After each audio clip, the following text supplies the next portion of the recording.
Halo? Halo, lo fai asina pisio laina ia mātou, ia le fai motu sia atu ali tātou au unanga, ai mālole ono sai. Lea watu lai maili tu langa a whale tonu ia. Haleluia. Ile ainga lea. Lea meu tu lai maili whale tonu, mataulia foi ole lea aluo, o ia kopo ia lea. Ia lea watatala ia lea tua, ia le manaba o lea, ia lea uba ia tulo ia kopo, ia nalo lua lea moe malea. Aya. Ia watau le fia moe fo ia rasela langa la wato fa tamaiti. Tamaiti mua, tamaiti lona lua, tamaiti lona tolu, ole ola, ole tamaiti tusa, ole tamaiti tila tau ia. Haleluia, ia male au mainga ole tūlanga o tātou whanau. Ole ta maa e mafuai na maua le. Haleluia, le whaamanu ianga ole au mai ole whanau. Ole tina o ia na te whaafai lea. Ia na te a puti ina, ia le tūlanga o lewa ia le pepe i tono lona manava. O ala mea umai tuu ia le tina pe whaalangu o larpo i whaapena pe ale pankeke a. Whai rola u se pankeke a e tango tuu ia le whalau maka. E tango tuu ia isina vai whaale le paluai lang mea maka lang wa e sa wal pankeke lang sama-sama. Sau fo e lanu ena, sau e lanu whapena, lanu me polale tu inga lanu e lanu mele pankeke.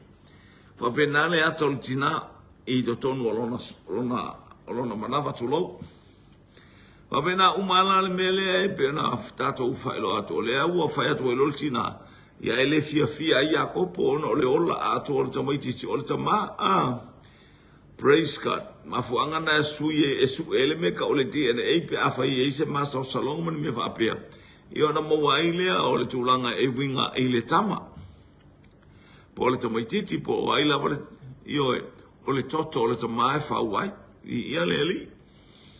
Ia lea nea ua mai o matau o fai mai ya kopo au mai ani tama ya tau. Ale ai ona o woti le la pure finge le ola la me la pure le ola. Io mafofonga vai io rasela O mafofonga vai io rasela. Praise God. Ona tu langa la wa tu fata miti. Ai le ise tamiti tiati ona ita ai le ya. Ona ita ile Yakobo ya rasela wana fayatu ai. Wa uese sui ole tua. Ole abatu yate oe ni tau, ni whanau. Ala ilo le leia ua amata fo e tauna mafau, wa ala ona ole anga ole tangata, ele mau ole tangata o oe ole tofi ole ainga po oe fo ole lumanai ole ainga. Wa alfe aule le moli ina ia eiloa ole lumanai ole ainga e ba ai ato yate oe mea sisili ma le mata ngofi.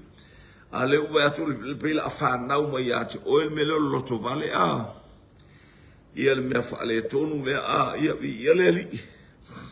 Wa itan to ina.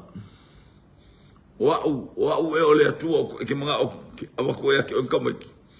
Ona whai mai ei lea o ia whauta o ono pila ia e aluatu ia te ia ona au whaitama ei lea ia te ia. Ona au mai ei lea o lana au ono fine o pila ia te ia whai mana ba.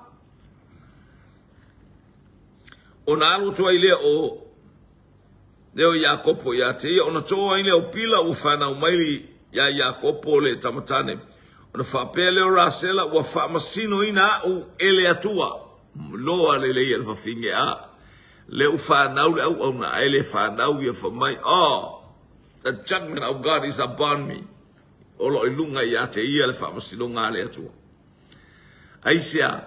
Leanga o taimi umana le la moe ele se me okupu le la moe aya le na moe ama lea le ua whana le tatou whaalongo whaanga au whana wina lea e lea tua lona winga o tangata ua whaamanui e lea tua o le a whanau o ta tala lona manava lea a ora sela ua pā ia te ua a ora sela ua pā ia ia ona whanau lea tupu e whalawelawe le via le li. Praise God.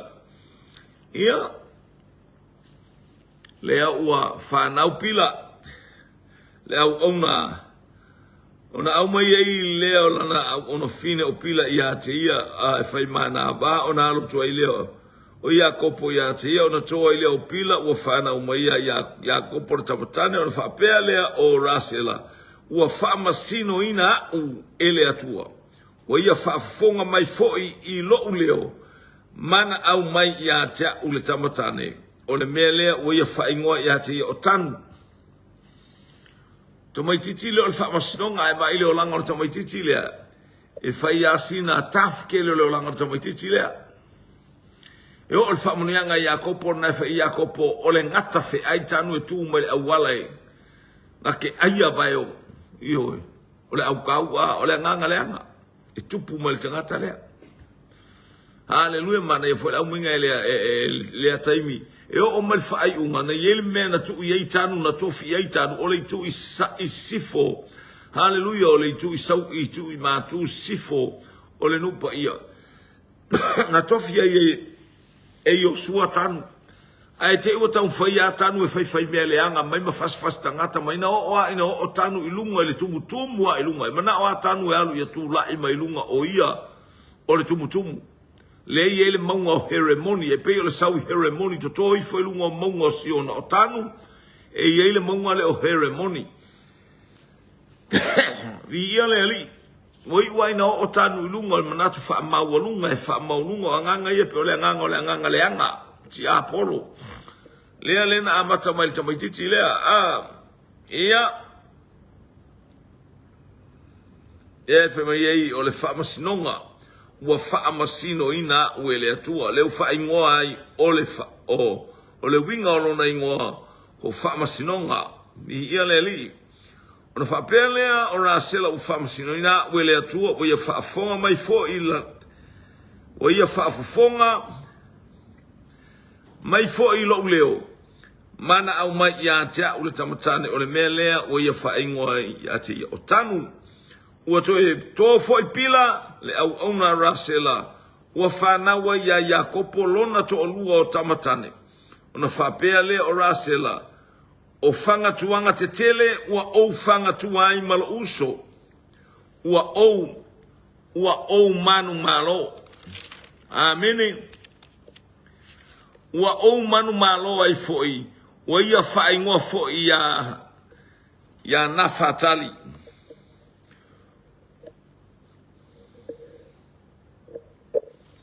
O whanga tuanga apo tau vivinga, tau piinga pen tau pi o le angelu ma Iakopo.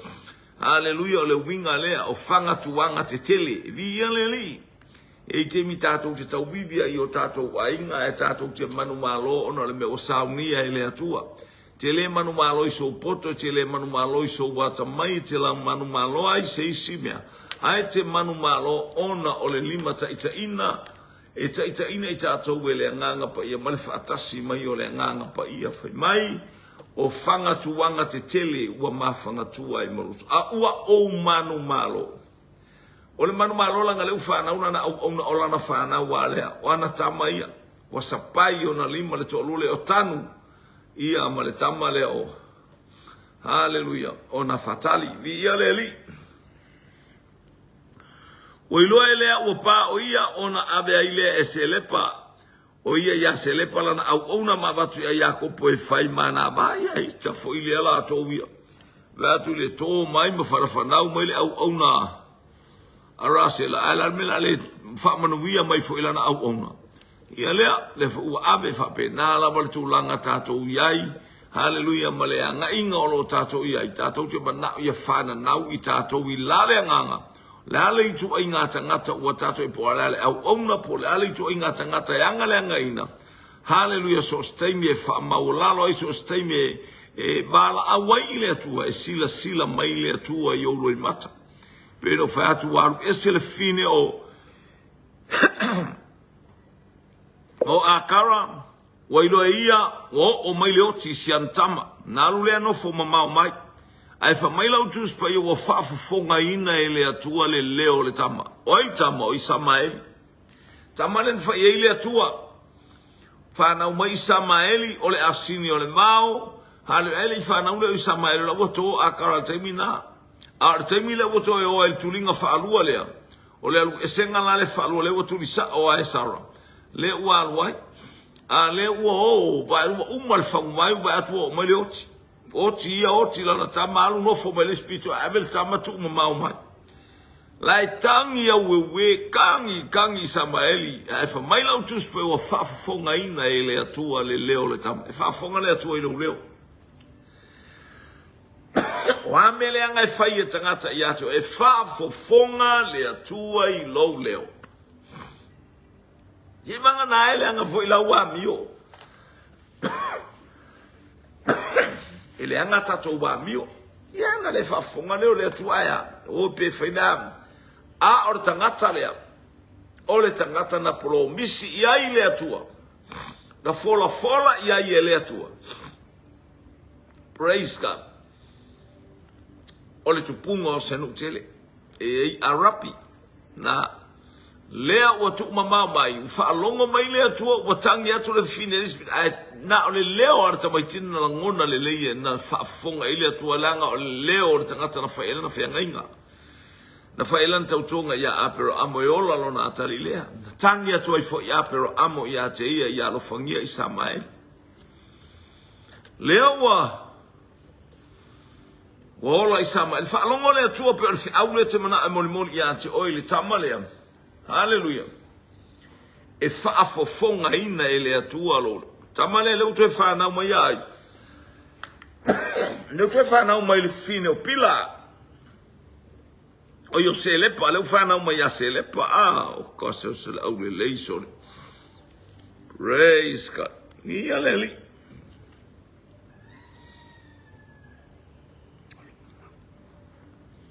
ni ele tu praise God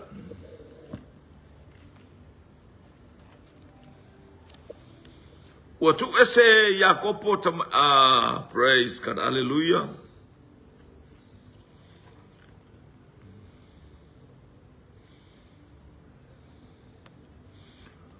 Pinau Rasela o whanau e Rasela o Iosefa o na whai atu wai lea o Iakopo ia la pana tu maia kai mianga whangau e kamai kikirea te tu maia se I toi baba iatu lea te I tatu toi atu I whafonga e lea tua lea o tamo na whapeane e lea ua inga mai e lea tua lo taui awana o avatu lau au auna I lau tane ia lele ua whaingoa ia te ia o Isakara ia le tua le u whanau Isakara whanau mai le au auna le lo matua o to mai tia to lo se pulona ma Isakara e whanau mai ia se lepa o le au auna le a lo matua o lea ia le li praise God ia ona whapea lea o lea o fua ina mai ele atua ia te au le o loa le lei oh, praise God. Toi fa o tu fa mol mele pe o babel tato fa solo tu fa moli. Hallelujah. O le fa na o le tini le o se le pa. O le tama o kato ia ma le tama o Asera. Ia na a le siata li o lea o Isakara ma se pulona o tamiti to ono no fa na o mai ya lea. Sorry. Anga le atu le tua ma fa malam no mai na lo finalo. O Isakara o toi fa na o lea. E to ono tamaiti. A o leisi to ono whanau mai a Rasela to olua. Whanau mai a Selepa ma pila leisi to olua. Ne wo mai whanau Rasela. Ua whanau e Rasela o Iosefa o na whai atu wai leo Iakopo ia la pana tu mai a ia wa.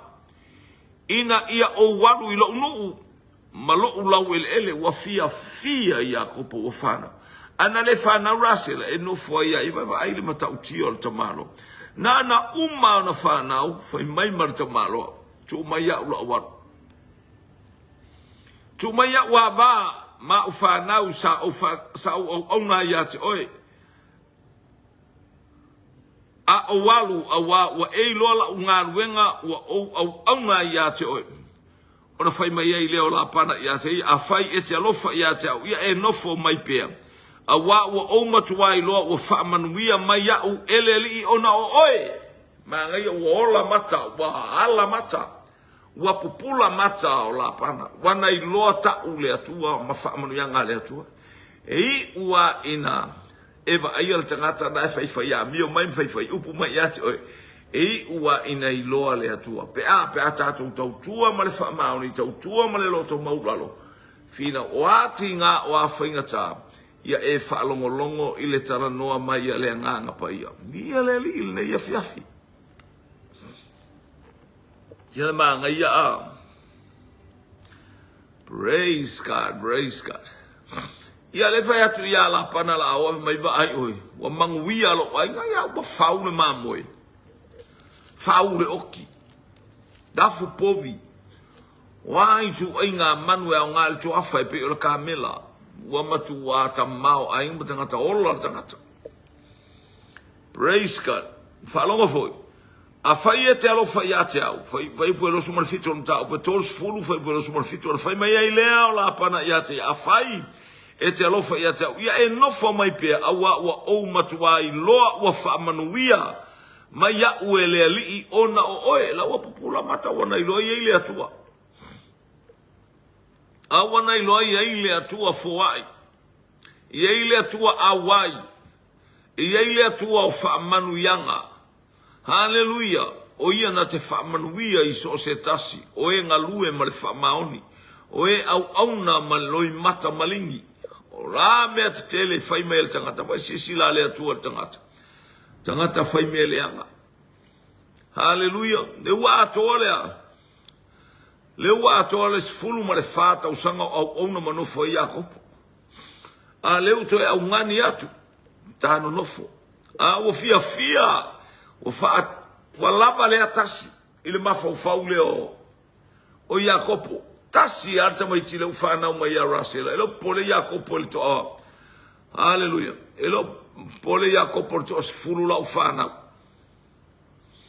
torta kata muli ale no fana ule ufana mai Joseph o lona sfulu tasi le ele ipopole ya Iakopo tasi o tama Rasela ale ye ista moiti o tanu mana fatanu o fana o pila wa lava le amo ia le atu ia le wa fa tu Iakopo la aya ele mafai al tangata amio le anga mar tangata o le tino la manga ia makele anga menga kelo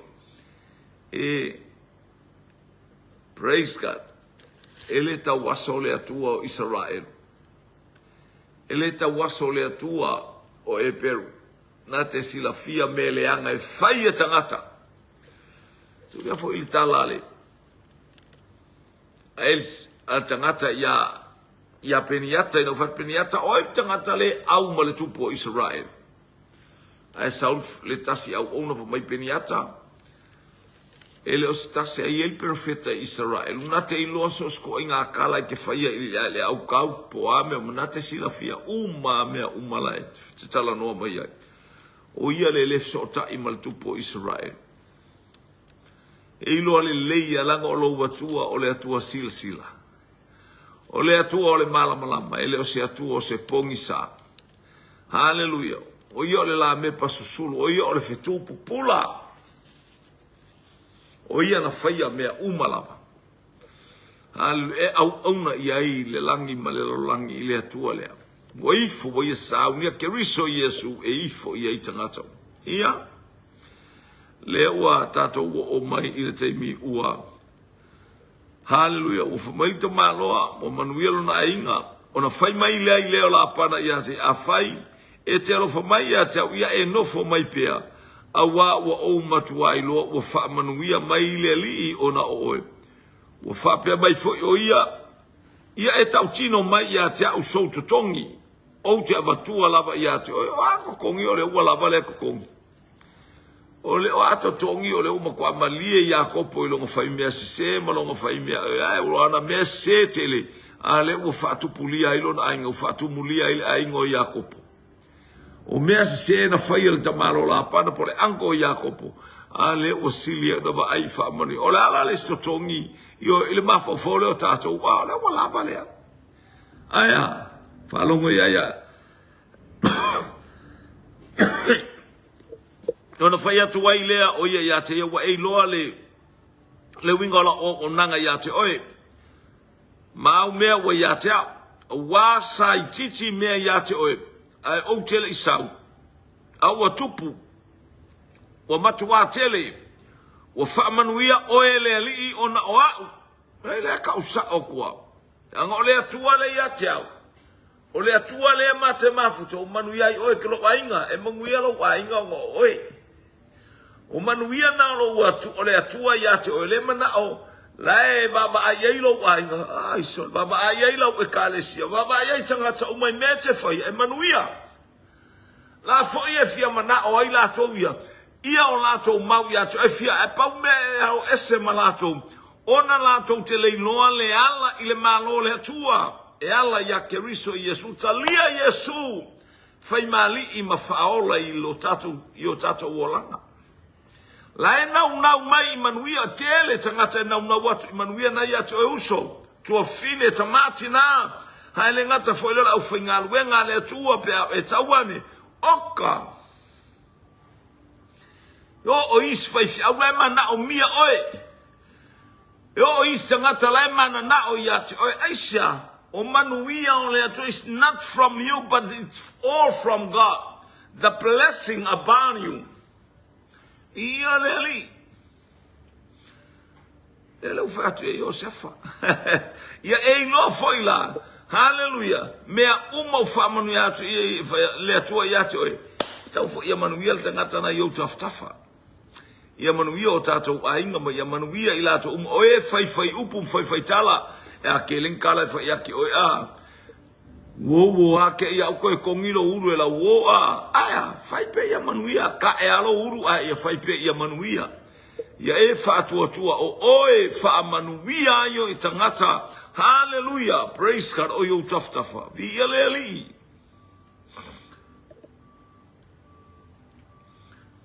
Praise God, praise God.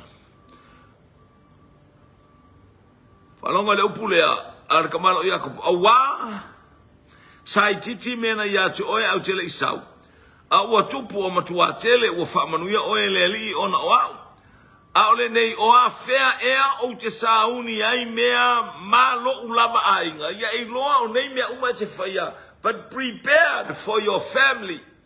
Ta pena foi o ia a wina tu ia whamanuia lo ainga, whamanuia foi le mea alu ia te whaifi au ma engarue ai. O le teimi wa maua i o hawhea o mal teimi talai o ele atua e tia.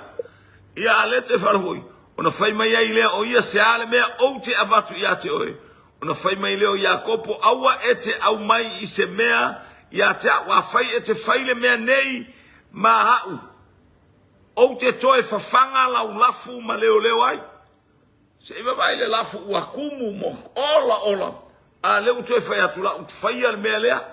Aya, leo whaapolo ka lame lea tua leo langa o Iakopo. Hallelujah. Ia wa ailona ango o ia o le tangata o le luma nai o le ainga. Le ngata ilona ainga le ia ila pana. Leo whaamanuia.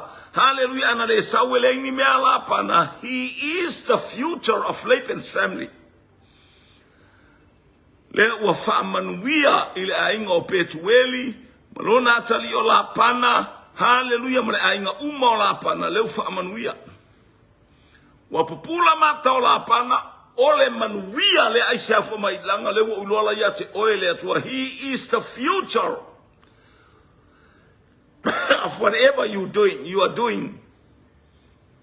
Ole luma na ina me uma tatou te whai wana i loala iei le atua le tangata le. Ona ole li'i o lo ia te o ele i maua e la e Iakopo se mea ona o ia. Awa maua ona ole li'i e matau. E ava e mi ngao e le lei le atua. Ona whai mea i lea se ase mea o te abatu ia te o. Ona whai mea i lea ia lela koe leo lafu a o te whealuai i lo lafu uma i le aso nei. E tu ese ai ma moe uma e ila solo. Ma pule o ma moe efu uma i le lafu. Ma oti pule uma. Ma e ila solo. E fai ia mo utotongi. Kau mo mai. Toe whafong mai. Hallelujah. O le mea lea I loa ai la ngami o tonu I se aso. Pe a o mai lo utotongi I ouluma. O oti uma ele ila solo. Pe pule pule. Mama moe uma ele efu. E ta ua ngā ina au I lea mea. O le kokongi leo mga o Iakopo. Se I whaafonga mai lau sunga la pana. O mamoe umae ila solo e pule solo e efu makari o mamoe e kaulia I makeki. A o mamoe papa e uma le la. A o mamoe le la tu fatsinga bakulo le lau whanga uma o e koukeo e fuku uma mau. Le ai ma se mamoe ila pe pule ke suma ke baba ai ka mei e fai. Ma e kilo ngai hape mamoe lea, mamoe okilea, povilea, ave mamao ese umakua mamoe ila solo pule. Mea na e tu umola ufana. Ai a koe whaangau mai le lafu, ai whaangau mai ni mamoe ila solo pe. Io le al mamoe ila solo e mesau inga mamoe papai. A o le kai me feu sua I ai manu, e sau sa o ale mang pai e pai. Maua mai. O maua mai. Hallelujah. Au na male maoni. Au na malau ilo atalia Yesu ilo tangata. Te wainga. Ke ilo ma moe ia la atupu mai whaato anga ia. E makaukia. E matautia. Wa ave ese kolu aso. Kuso le ata o le tanumia o keriso. Le tolu aso lefa mai. Tolu po, tolu wao ke iai. Dele wabaku mamoe ila solo. Ai tu na laf papai. Te ilo e whana nau maile lafu lea. Whaani ele atua ia Iakopo le me whai. Mo le vai, o le tuso o le vai e tafe atu e wheinu ai. Walu Iakopo taale. Mo le meole. O le lipine mata palasi mailo na apurupuru ta elisi la aunga palasi lo nga apurupuru ilunga le vailea. O le vailea le wala kula mo feingu ma yei ma moela ma povila la e whakali mal pikola e feingu. A le tatu ia waku le vai kafe ma bak. Ua feinu wai manula. Ua sui e pingo whakor whaingo le molmol pankeke e sau walang mea maka e ke kango ko ia le molmole liquid nga e whakau mai e lang mea maka pe lang waa. Le lango le pankeke pe lang sama-sama. Ia e kangono le te whakasi as. Ai ao inga vela mai. E sa wae sama-sama e sear pankeke lea. Sa wae enga e sear pankeke lea. Ia sa ufoi e ape nga ah. Sa kira koe makai sainga e makai. Hallelujah. Ia leli. Lawa tipi le lipine lea. Hallelujah. Lawa watu. Lawa latu le sua. Lale wa feinu mai ai ia manu lai. Le inu leo manu na sui ai ia lea. Ia totonu o lato manama ia le wa filo ngia ma feusua inga manu nei. Papa ia lea wa sui ai manu ia o manu pule le la fana nau mai le la fule. Ngal fanga wa le pule. Fanga wa pa ma moi e fanga wange pule fanga wa efu lo wainga te lo le tau oe ke lo tau o le ma mo pule o le ma mo efu o le ma mo fa la bapua yo o le ma mo ila solo yo o kako wo langa fa penga aya o le totongi na ta maro o Iakopo ua kumu le lafu te ilo Yesu Keriso, o le lalo langi atoa, wa whaata wina e Keriso, oe, maau, wa whaata wina i le whaafanonga o le angasala. Lau angasala ma mea le anga o le taule o Keriso. Lale wa i le ituta matau o le atua. Wa totongi e Yesu. Le tau o lo pule, ila solo, ma lo whaulava apua, o ai ko inga, lo kusi, o lale ko inga, ko ainga nga salang fa lava solo i kongu ya ke o ya cha mai tato lale ua totongi. Hallelujah. Lale ua totongi e tangata whainga. Kele mga kia masela ma moi pai.